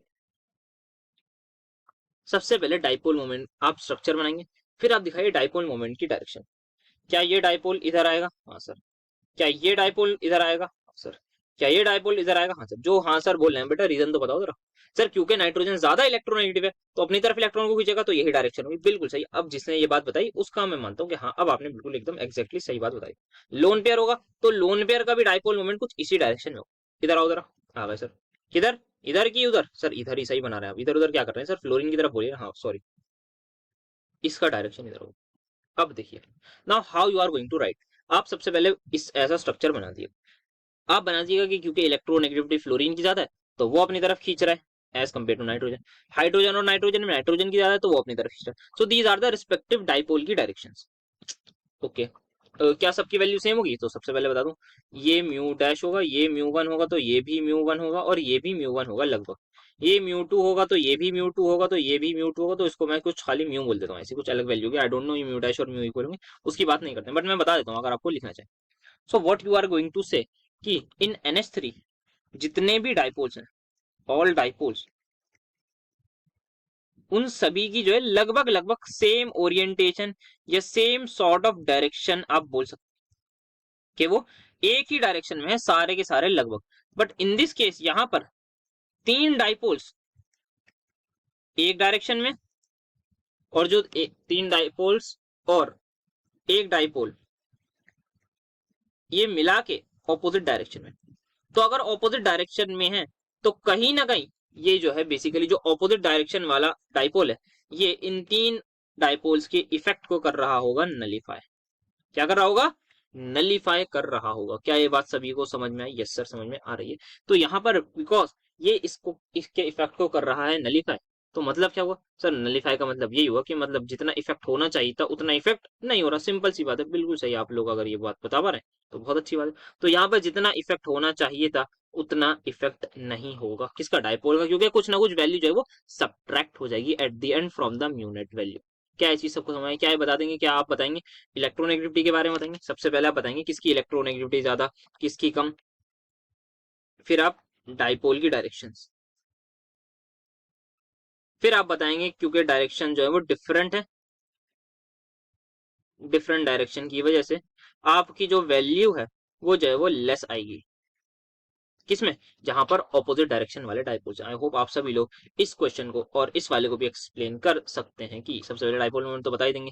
डायपोल मोमेंट ऑफ NH3 ज्यादा क्यों है एज कम्पेयर टू NF3? तो यहाँ पे वैल्यू वाइज भी आपसे सवाल पूछा गया है, तो उसको भी एक्सप्लेन कर दीजिएगा सेम एज इट इज। तो आप बता दीजिएगा hence the dipole moment of NH3 is 1.7 dy which is actually greater than NF3, that is 0.2 dy। Next यहाँ पर जो आता है that is percentage ionic character का आता है। दो चार सवाल तो उसको भी देख लेते हैं। तो डायपोल मोमेंट हमें जो है वो HX का दे रखा है। तो सबसे पहले मैं बात करूं परसेंटेज आयनिक कैरेक्टर जो है वो निकालते कैसे, उसको मैं IC लिख रहा हूँ। परसेंटेज आयनिक कैरेक्टर का मतलब है आपके पास एक कोवलेंट कंपाउंड है, कोई भी कोवलेंट मॉलिक्यूल है, उसमें हमें पता है कुछ ना कुछ आयनिक कैरेक्टर आता है। कैसे भाई? भाई ये अभी नहीं देखा आपने, डेल नेगेटिव डेल पॉजिटिव जो आ रहा है ना, it's all about ionic character, कि कहीं ना कहीं कोवलेंट में भी आयनिक कैरेक्टर आ रहा है। तो ये आता है आपका, जितना आपने डायपोल मोमेंट देखा वो आपको ऑब्जर्व होगा। म्यू ऑब्जर्व आप देखेंगे कि अच्छा HCl HX इन सब में जो है इतना इतना डायपोल मोमेंट आ रहा है। आप एक्सपेरिमेंटली कैलकुलेट करेंगे या बाय द फॉर्मूला ऑफ आप देख सकते हैं म्यू इंटू डी वाले। नेक्स्ट दूसरी चीज आई आपकी म्यू आयनिक इंटू कर देगा 100। Sir what do we mean by mu ionic? Mu ionic का मतलब है it is that dipole moment, it is that dipole moment अगर हमारा कंपाउंड, ये उस टाइम का डायपोल मोमेंट है अगर हमारा जो कंपाउंड है वो क्या होता, वो एक प्रॉपर, वो एक प्रॉपर हमारे पास होता आयनिक फॉर्म में। वो क्या होता हमारे पास? अगर वो प्रॉपरली आयनिक होता, हमारा जो भी कंपाउंड है HF है HCl है HBr है, अगर वो आयनिक होता मतलब वो H पॉजिटिव और Br नेगेटिव में एग्जिस्ट करता, तब क्या डायपोल मोमेंट आता? दैट इज दिस म्यू आयनिक। क्या ये चीज सबको समझ में आई? म्यू ऑब्जर्व जो एक्सपेरिमेंटली हमें ऑब्जर्व होगा। म्यू आयनिक मतलब वो वाला डायपोल मोमेंट अगर हम HBr को H पॉजिटिव और Br नेगेटिव की तरह ही हमेशा देखें, ना कि HBr की फॉर्म में देखें। समझ में आया? बोलिए यस और नो। यहाँ डेल नेगेटिव डेल पॉजिटिव होगा और यहाँ प्रॉपर नेगेटिव प्रॉपर पॉजिटिव होगा। क्या डिफरेंस समझ में आ रहा है?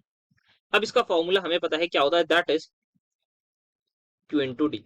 D is the bond length, Q is the charge. सोच के बताइए, समझ के बताइए, अगर कंपाउंड आयनिक होगा तो चार्ज कितना आएगा हमारे पास? अगर बेसिकली यहाँ पे HX है तो H पॉजिटिव Br नेगेटिव है, तो चार्ज कितना आएगा? सर जितना एक इलेक्ट्रॉन पे चार्ज होता है उतना आएगा या नहीं? बोलिए यस और नो। यस सर, बिल्कुल उतना ही आएगा। दैट इज कूलम में बात करें तो 1.6 इंटू 10⁻⁻19 होता है। If I am not wrong, एक बार देख लिएगा 19 होता है 18, मेरे हिसाब से शायद 19 ही होता है। ESU की बात करें तो 4.8 समथिंग आता है इंटू 10⁻⁻⁻ समथिंग, वो भी देख लेंगे, आगे लिखा होगा। ESU में हमारे पास वो आता है इलेक्ट्रोस्टैटिक यूनिट्स। ठीक है, नाउ क्या कर रहे थे? क्वेश्चन सॉल्व करते हैं। तो हमारे पास ये, तो अब जब भी हमारे पास एक कन्वर्जन, याद रखिएगा, जो हमारे पास ये ऑनर्स वाले स्लाइड, मतलब ऑनर्स में भी ये सेम ही क्वेश्चन हमारे पास आया हुआ है केमिस्ट्री ऑनर्स में, सेमेस्टर 1 में है ना ये चीज। दैट इज ये वाला आपका जो यूनिट है आयनिक बॉन्ड वाला, ये आपका सेमेस्टर 1 उसमें आता है इनऑर्गेनिक केमिस्ट्री में। तो वहीं पे ये सवाल सेम एज इट इज आया हुआ है, आपके काफी सारे क्वेश्चन से ओवरलैप कर रहे थे। तो वही स्लाइड जो मैंने सेमेस्टर 1 में बच्चों को पढ़ाई थी वहीं से ले आया कि आपका जो 1 डी बाई है, 1 D by basically D by is the unit of dipole moment, वो इक्वल होती है 10⁻⁻18 ESU के।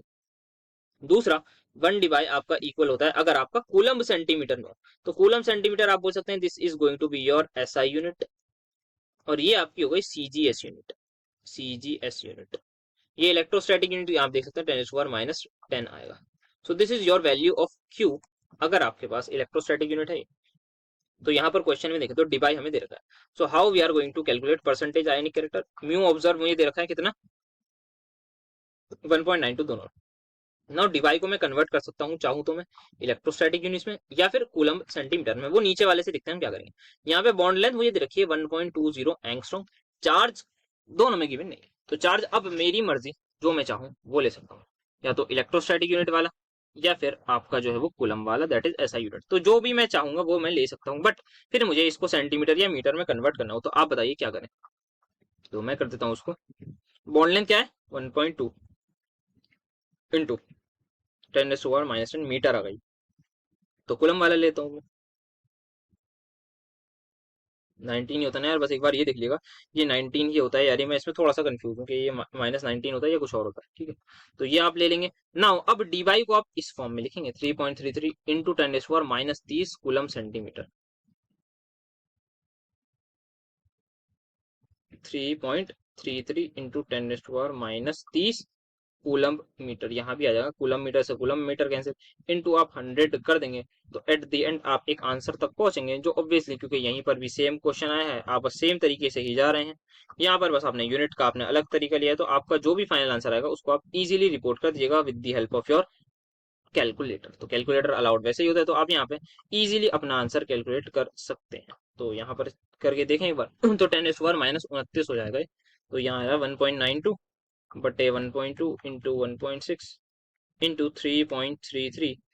और क्या हो रहा है, ये हो रहा है आपका 10⁻⁻30, और ये हो जाएगा -29 ऊपर आके हो जाएगा 10⁻⁻1। तो इंटू 10 हो जाएगा जब मैं 100 से मल्टीप्लाई करूंगा। तो यहाँ पर जो कैलकुलेटर साहब ने हमें आंसर दिया है, that is coming out as 33.3%। तो ये आपका आंसर आ रहा है। तो हाँ 1.2 इंटू 1.6 ये तो होता है शायद 1.92 है ना।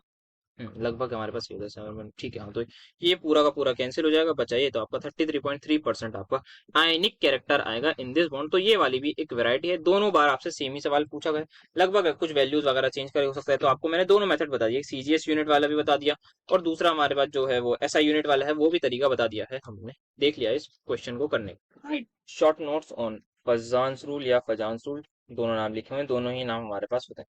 तो इसके एप्लीकेशन बेस्ड वाले क्वेश्चन भी बहुत ज्यादा इंपॉर्टेंट है। और ये तो है इंपॉर्टेंट कि फजान्स रूल होता क्या है। सबसे पहले ये बताता क्या है हमें, ये बताता है सीसी के बारे में। सर सीसी क्या, covalent character in ionic compound. कोई भी आयनिक कंपाउंड होगा वो 100% आयनिक होता ही नहीं है। जैसे हमने कोवलेंट में बात करी कि HCl है तो इसमें डेल नेगेटिव डेल पॉजिटिव होगा। तो this is a covalent compound जिसमें कुछ ना कुछ आयनिक कैरेक्टर आ रहा है, जिसकी हमने परसेंटेज वगैरह निकालने का ये सब चीज देख ही रखी है। सो अब आयनिक कंपाउंड में जो कोवलेंट कैरेक्टर है, ये हमारे पास फजान्स रूल आता है। यहाँ पर जो फजान्स रूल इसकी बात करते हैं, तो यहीं पर कुछ स्लाइड्स हैं हमारे पास जो ऑनर्स में अगेन डिस्कस करी थी। टाइम की थोड़ी सी कमी है तो इसी वजह से ये स्लाइड्स ले आया समझाने के लिए। सो क्या होता है यहाँ पर, आप थोड़ा सा मुझसे यहाँ भी समझ लीजिए कि एक कैटायन है एक एनायन है। कैटायन और एनायन में ऑब्वियसली आपस में अट्रैक्शन होगी। नाउ यहाँ पर कैटायन जो है एनायन को अट्रैक्ट करेगा। एनायन कितना ज्यादा अट्रैक्ट हो जाए टूवर्ड्स एनायन कितना ज्यादा अट्रैक्ट हो जाए towards cation, this is something like हमारे पास जो आता है कोवेलेंट कैरेक्टर। सो क्या होता है, इलेक्ट्रॉन जो है वो अट्रैक्ट करता है कौन, इलेक्ट्रॉन क्लाउड को अट्रैक्ट करता है अपना कैटायन। और जो न्यूक्लियस है, सॉरी जो न्यूक्लियस ऑफ एनायन है, जो न्यूक्लियस ऑफ एनायन है, क्या यहाँ पर देखिए ये पॉजिटिव चार्ज नेगेटिव को अट्रैक्ट कर रहा होगा, कौन सा नेगेटिव को, इलेक्ट्रॉन को। बट इसके पास भी तो इसका अंदर एक न्यूक्लियस होगा, तो वहां से जो है वो कहीं ना कहीं रिपल्जन फेस होगी, जिसकी वजह से कहीं ना कहीं यहाँ पर आप देख सकते हैं डिस्टॉर्शन हमारे पास हो जाती है। जो हमारे पास एनायन था जो स्फेरिकल था पहले, अब वो स्फेरिकल नहीं रहा, उसका शेप डिस्टॉर्ट हो गया, वो कहीं ना कहीं ओवल शेप में आपका आ जाता है। So this is called polarisation of anion. तो एनायन कितना ज्यादा कैटायन की तरफ खिंच जाएगा, कितना ज्यादा कैटायन की तरफ अट्रैक्ट हो जाएगा, this is the polarisation of anion. And cation कितने अच्छे से अट्रैक्ट कर पा रहा है, that is the polarising power of cation. So this is the polarising power of cation. क्या है पोलराइजिंग पावर, कितना ज्यादा जो कैटायन है एनायनिक क्लाउड को या एनायन के इलेक्ट्रॉन क्लाउड को अपनी तरफ अट्रैक्ट कर पा रहा है, that is its polarising power. और पोलराइजिंग पावर हमारे पास हो गई किसकी, कैटायन की, या polarisation power of cation. Polarisation of anion क्या होगा, एनायन कितना इजीली अपना जो है वो इलेक्ट्रॉन क्लाउड लेके कैटायन की तरफ चला जाएगा। अब यहाँ पर होता क्या है, किन किन चीजों पर डिपेंड करता है, सबसे ज्यादा ऑब्वियसली जितना ज्यादा ये चार्ज होगा क्या उतनी ज्यादा अट्रैक्शन होगी। हाँ सर, तो चार्ज ऑन एनायन या कैटायन के डायरेक्टली प्रोपोर्शनल होता है हमारे पास हमारा पोलराइजेशन या फिर कोवेलेंट कैरेक्टर। नाउ दूसरी चीज सोच के बताइए, अगर कैटायन छोटा होगा तो क्या होगा सर, अगर कैटायन छोटा होगा, ये कैटायन जो है, कैटायन में कौन अट्रैक्ट कर रहा होगा इलेक्ट्रॉन्स को, सर ऑब्वियसली कैटायन का न्यूक्लियस। तो कैटायन जितना छोटा होगा उतना इजीली उसका न्यूक्लियस अप्रोचेबल होगा फॉर एनायन। क्या ये बात सही है, जितना कैटायन छोटा होगा उतना इजी टू अप्रोच होगा किसको, एनायन के इलेक्ट्रॉन्स को। हाँ सर, क्योंकि अगर बड़ा होगा तो उसके खुद के इलेक्ट्रॉन इतने सारे होंगे, उनको संभालेगा या बाहर वाले को देखेगा। तो जितना छोटा कैटायन हमारे पास जो है वो उतनी ज्यादा पोलराइजिंग प्रॉपर्टी। तो स्मॉल कैटायन हमारे पास होना चाहिए और एनायन हमारे पास होना चाहिए लार्ज। लार्ज एनायन का क्या लॉजिक है, देखिए लार्ज एनायन का मतलब है जितना बड़ा एनायन, मतलब उतनी दूर इलेक्ट्रॉन होंगे आउटर मोस्ट शेल के, किससे, उसके न्यूक्लियस से। तो जितनी दूर इलेक्ट्रॉन्स उतना कम एनायन का न्यूक्लियस अट्रैक्ट करेगा, और जब एनायन का कम करेगा तो कैटायन को ज्यादा मौका मिल जाएगा। कैटायन कहेगा आओ मैं तुम्हें करता हूँ अट्रैक्ट, तो कैटायन उतना ज्यादा कर लेगा।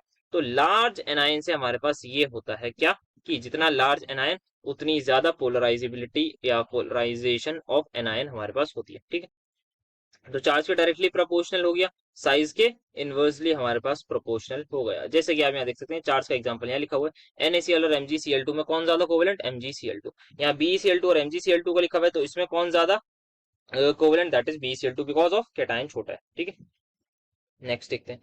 नेक्स्ट हमारे पास आती है एक सूडो नोबल गैस कॉन्फ़िगरेशन।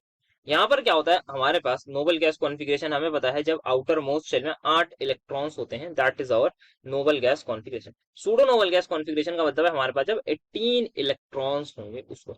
तो जब भी कैटायन की 18 इलेक्ट्रॉन वाली कॉन्फ़िगरेशन, या जनरल हम बोलना चाहे तो ये बोल सकते हैं कैटायन में अगर डी के इलेक्ट्रॉन्स आ गए तो कहीं ना कहीं वो ये इफेक्ट शो करेगा, उसकी जो पोलराइजिंग पावर है वो ज्यादा होगी, उसकी जो पोलराइजिंग पावर है वो हमारे पास कहीं ना कहीं ज्यादा होगी। तो उस चीज को, एक और चीज को याद कर लीजिएगा, ये सूडो, और इसमें मैक्सिमम एग्जांपल जो आता है दैट इज Cu पॉजिटिव का, या फिर Ag पॉजिटिव का आता है, या Au पॉजिटिव।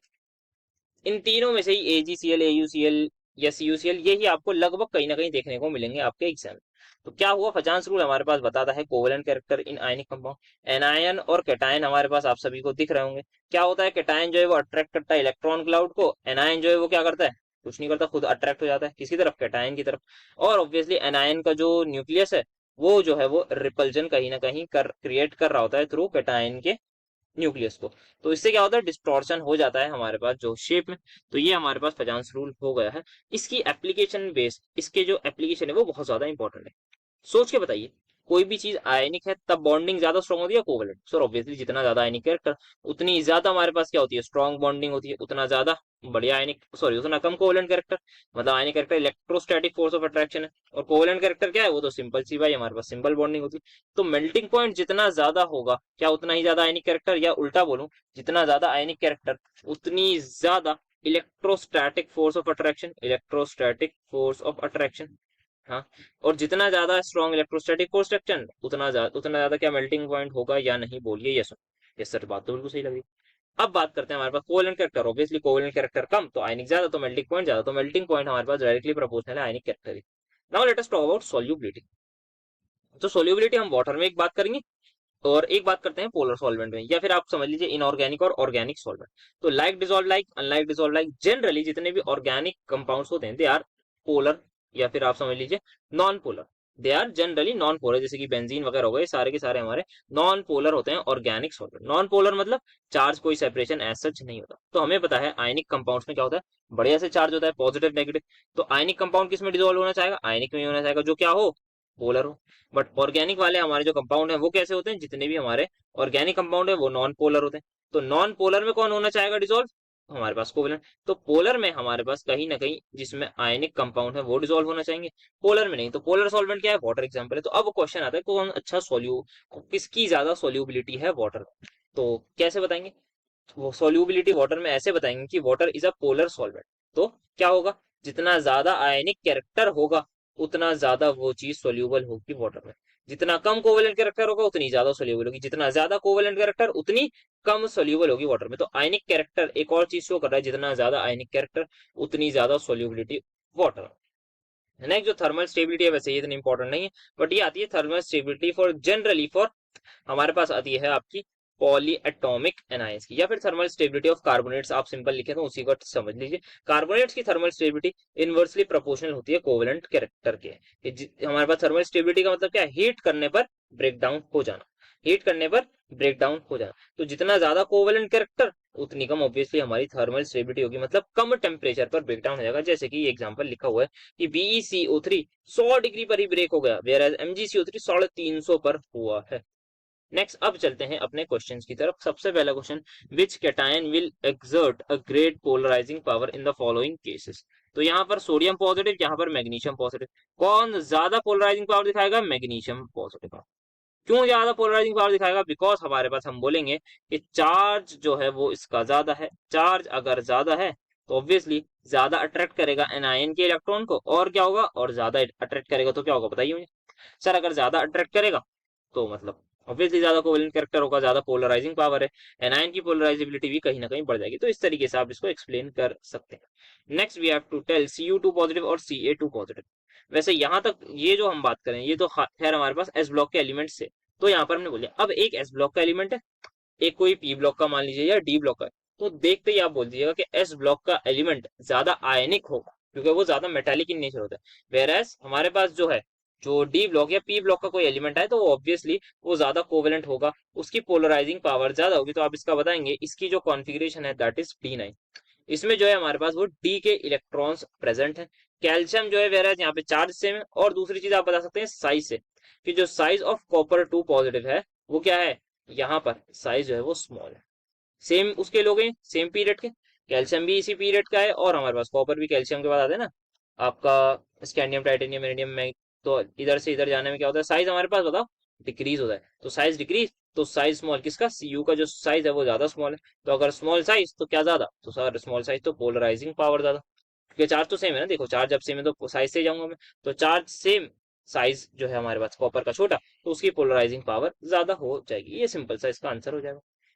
नेक्स्ट बात करनी है कौन ज्यादा कोवेलेंट, तो यहाँ पे देखिए Fe2 positive, FeCl3, Fe3 positive. क्या बताएंगे आप? सिंपल बताइएगा कि जितना ज्यादा चार्ज उतना ज्यादा कोवेलेंट कैरेक्टर। क्या एक्सप्लेन करने की इसको जरूरत है? No sir. यहाँ पर देखिए लिथियम, सीरियम, आयोडाइड, आयोडाइड, तो एनायन कॉमन है लेकिन कैटायन अलग अलग है। तो लिथियम जो है वो क्या होगा, लिथियम हमारे पास स्मॉल कैटायन होने के नाते ज्यादा कोवेलेंट कैरेक्टर शो करेगा। एक चीज यहाँ पर लिख दीजिएगा। अब यहाँ पर आइए सोडियम पर, Na पॉजिटिव और Cu पॉजिटिव। यहाँ पर आप बताएंगे सूडो नोबल गैस कॉन्फ़िगरेशन, इसकी D10 कॉन्फ़िगरेशन है। और जो हमारे पास Na पॉजिटिव Cl नेगेटिव है उसमें हमारे पास जो है वो नोबल गैस कॉन्फ़िगरेशन देखने को मिलती है, दैट इज 8 इलेक्ट्रॉन वाली। इसमें जो है 18 इलेक्ट्रॉन वाली, और ये हमारे पास वैसे भी डी ब्लॉक का एलिमेंट है, तो इसकी जो है वो क्या हो जाएगी, ज्यादा हो जाएगी। क्या? कोवेलेंट पोलराइजिंग पावर या फिर हमारे पास कोवेलेंट कैरेक्टर। तो मोर कोवेलेंट कौन आ जाएगा, CuCl, Li और FeCl3। नेक्स्ट यहाँ पे कोवेलेंट कैरेक्टर करना है तो आप इजीली कर लीजिएगा, यहाँ पर आएगा सूडो नोबल कॉन्फ़िगरेशन वाला ही रीजन, सिंपल सा बता दीजिएगा। ये D10 है, D10 है तो यहाँ पर आप बता दीजिएगा कि पुअर शील्डिंग होती है इनके इलेक्ट्रॉन्स की। तो ये सब आपको थोड़ा बहुत बताना होगा, ठीक। नेक्स्ट आगे चलते हैं। तो SnCl2 is more covalent then SnCl4। तो यह भी आप सिंपल बता दीजिएगा, ये +4 और +2। तो +4 वाला जो है वो ज्यादा कोवेलेंट होगा, बिकॉज चार्ज जो है वो ज्यादा, जितना ज्यादा चार्ज उतनी ज्यादा पोलराइजिंग पावर ऑफ कैटायन, जितनी ज्यादा पोलराइजिंग पावर ऑफ कैटायन उतना ज्यादा कोवेलेंट करेक्ट। तो सेम चीज घुमा फिरा के पूछी गई है, ज्यादा हमें इसमें जो है वो आगे एज सच कोई मतलब प्रॉब्लम लेने की जरूरत नहीं है। CuCl and AgCl are insoluble in water. बता देंगे क्या, NaCl इज सॉल्यूबल, ये क्या है, इसमें कोवेलेंट कैरेक्टर कम, इनमें कोवेलेंट कैरेक्टर ज्यादा। रीजन, दोनों D10 वाले लोग हैं, वेराज ये नोबल गैस कॉन्फ़िगरेशन वाले लोग। बता देंगे? हाँ सर बिल्कुल बता देंगे। ये कही ना क्यों नहीं बता सकते हम, हाँ बिल्कुल अच्छी बात। और क्या बताएंगे? बस ये बताइएगा हाँ कि कोवेलेंट कैरेक्टर ज्यादा तो वाटर जो है वो पोलर सॉल्वेंट होता है। तो ये जो है हमारे पास इनसॉल्यूबल होंगे उसमें, वाटर में, CuCl और AgCl। वाई? बिकॉज ये जो है वो पोलर सॉल्वेंट में सॉल्यूबल नहीं होंगे ड्यू टू देयर लो या फिर हाई कोवेलेंट नेचर, ठीक है। नेक्स्ट यहाँ देखिए क्या है, radii of Ag positive is comparable with the radii of this but the melting point of AgCl is much lower. तो रेडियस जो है वो लगभग सेम है। तो यार ये कह रहे हैं रेडियस अगर लगभग सेम है, साइज लगभग सब कुछ सेम है, तो यार मतलब मेल्टिंग पॉइंट भी लगभग सेम होना चाहिए। बट ऐसा तो नहीं है, AgCl का जो मेल्टिंग पॉइंट है वो तो बहुत कम होता है AgCl से। आप बोलेंगे कि यार साइज का मतलब क्या लेना देना मेल्टिंग पॉइंट से, मतलब हाँ एक्सटेंड तक होता है साइज, हम बात करें लैटिस एनर्जी वगैरह में। बट यहाँ पर जो हम देखेंगे कि इसमें जो बॉन्डिंग है वो आपकी बहुत हाई लेवल की कोवेलेंट कैरेक्टर है। तो भाई और इसमें क्या है, आयनिक कैरेक्टर। आयनिक कैरेक्टर जितना ज्यादा उतनी ज्यादा इलेक्ट्रोस्टैटिक फोर्स ऑफ अट्रैक्शन, और जितनी ज्यादा इलेक्ट्रोस्टैटिक फोर्स ऑफ अट्रैक्शन, जितनी ज्यादा electrostatic force of attraction obviously उतना ज्यादा आयनिक कैरेक्टर, उतना स्ट्रॉन्ग बॉन्ड, उतना डिफिकल्ट टू मेल्ट और डिफिकल्ट टू ब्रेक। तो melting point is definitely going to be high, ठीक। Next let us move towards the next question. Now we have to tell the melting point. तो melting point सबसे पहले तो भाई NaCl का ज्यादा होगा। यहाँ पर आप मुझे बताइए कैसे बताएंगे सर। यहाँ पे जो है हम देख सकते हैं कैटायन सेम है, एनायन में जो है वो आपके हेलोजन है सारे के सारे। तो जैसे जैसे ही नीचे जाएंगे वैसे वैसा एनायन का साइज बढ़ रहा है। तो एनायन का साइज जितना बड़ा उतना ज्यादा क्या सर, उतना ज्यादा कोवेलेंट कैरेक्टर, और जितना ज्यादा कोवेलेंट कैरेक्टर उतना कम मेल्टिंग पॉइंट। खत्म। तो आपका आ जाएगा सबसे आगे LiF सबसे पहले, फिर LiCl, फिर LiBr and then LiI।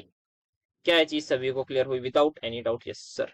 Next Ki जो है वो क्या है, सोल्यूबल है किसमें, इथाइल अल्कोहल में, वेयर एज KCl जो है वो इनसोल्यूबल है। बताइए मुझे इथाइल अल्कोहल क्या है सर, ये एक ऑर्गेनिक सॉल्वेंट। तो ऑर्गेनिक सॉल्वेंट है अगर, तो ऑर्गेनिक मतलब कहीं ना कहीं कोवेलेंट। तो अगर ये कोवेलेंट सॉल्वेंट है तो कोवेलेंट में क्या होगा सर, कोवेलेंट में कोवेलेंट चीज ही डिसॉल्व होती है, वेयर एज आयनिक में आयनिक चीज होगी।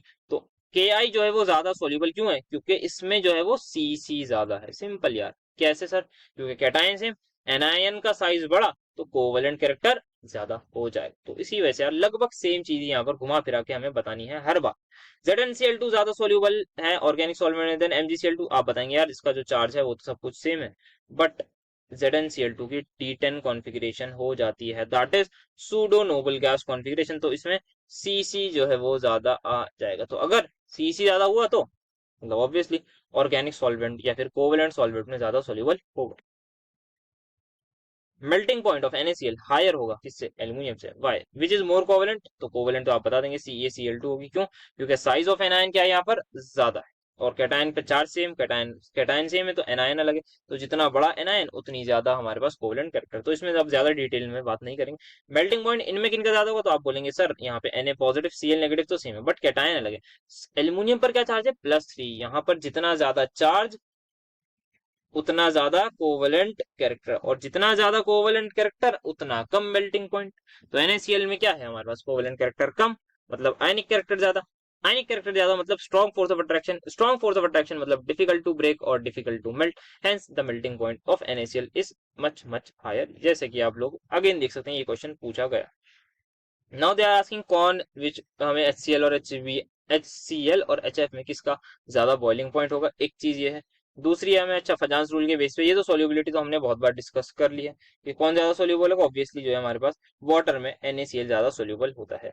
यहाँ पर इसका आयनिक कैरेक्टर का ऑर्डर लगाना है, तो आयनिक कैरेक्टर तो सिंपल सा लगा सकते हैं। हमारे पास किसका ज्यादा होगा सर, कैटायन सेम है, एनायन हमारे पास अलग अलग है। तो जितना ज्यादा बड़ा एनायन उतना क्या होगा सर, जितना बड़ा हमारे पास एनायन होगा उतना ज्यादा कोवेलेंट कैरेक्टर, और जितना ज्यादा कोवेलेंट कैरेक्टर उतना कम, सॉरी जितना ज्यादा कोवेलेंट कैरेक्टर हाँ उतना कम, सॉरी जितना ज्यादा कोवेलेंट कैरेक्टर उतना कम आयनिक कैरेक्टर हमारे पास होगा। तो हमारे पास आयोडाइड आयन सबसे बड़ा, तो इसमें सबसे ज्यादा Cc है, और अगर इसमें सबसे ज्यादा Cc है तो Ic सबसे कम है, तो आयनिक कैरेक्टर में ये सबसे पीछे आएगा। Now we have to discuss HF और HCl। यार यहाँ पे जो है सबसे पहले तो HF का ज्यादा होता है। इसको भी बताने के दो रीजन मैं बता सकता हूँ। एक तो आप फजांस रूल बता सकते हैं कि यार इसमें जो है वो क्या है, आयनिक कैरेक्टर ज्यादा है तो इसका मेल्टिंग पॉइंट ज्यादा होगा। दूसरा जो रीजन है जो HF है उसमें आप ये बता सकते हैं कि इसमें स्ट्रॉन्ग बॉन्ड होता है because of hydrogen bonding as well, कि इसमें हमारे पास जो है वो हाइड्रोजन बॉन्डिंग भी होती है, वेयर एज HCl में सिर्फ और सिर्फ डाइपोल डाइपोल इंटरेक्शन होता है। ये चीज भी आप यहाँ पर लिख सकते हैं। वैसे आप दोनों बता सकते हैं कि यार यहाँ पे जो है वो क्या है, आपका आयनिक कैरेक्टर ज्यादा है बिकॉज एनायन छोटा है, यहाँ पर आपका जो वो है एनायन वो बड़ा है। तो एनायन बड़ा है तो पोलराइजेबिलिटी ऑफ एनायन ज्यादा। तो इस तरीके से आप फजान स्टूडेंट को टैकल करेंगे। So that's it for today's lecture. I hope सभी फिजिकल साइंस के जो नए बच्चे जुड़े हैं उनको बहुत ज्यादा मजा आया होगा। फीडबैक जरूर देते जाइए। MOT वगैरह आपका फजान रूल इंपॉर्टेंट टॉपिक्स इस वीडियो में डिस्कस किए। नेक्स्ट वीडियो में VSEPR को एक्सक्लूसिवली डिस्कस करेंगे। कोई ऐसा स्ट्रक्चर नहीं होगा जो आप उसके बाद ना बना पाए, ये मैं इतनी गारंटी आपको देता हूँ। आपके एग्जाम में जो भी स्ट्रक्चर आएगा you guys can make that structure very very easily. तो ज्यादा से ज्यादा शेयर करिए, बने रहिए नेक्स्ट पार्ट के लिए, और जाके देख लीजिए। अब तक तो हो सकता है अपलोड भी हो गया होगा, तो आप जाके देखिए और उसमें भी फीडबैक दिए। तो फीडबैक देते हुए जरूर सभी लोग जाइएगा, टेलीग्राम चैनल ज्वाइन कर लीजिएगा और इंस्टाग्राम पर भी फॉलो कर सकते हैं। मिलेंगे आपसे नेक्स्ट वीडियो में। Thank you so much for attending my lecture.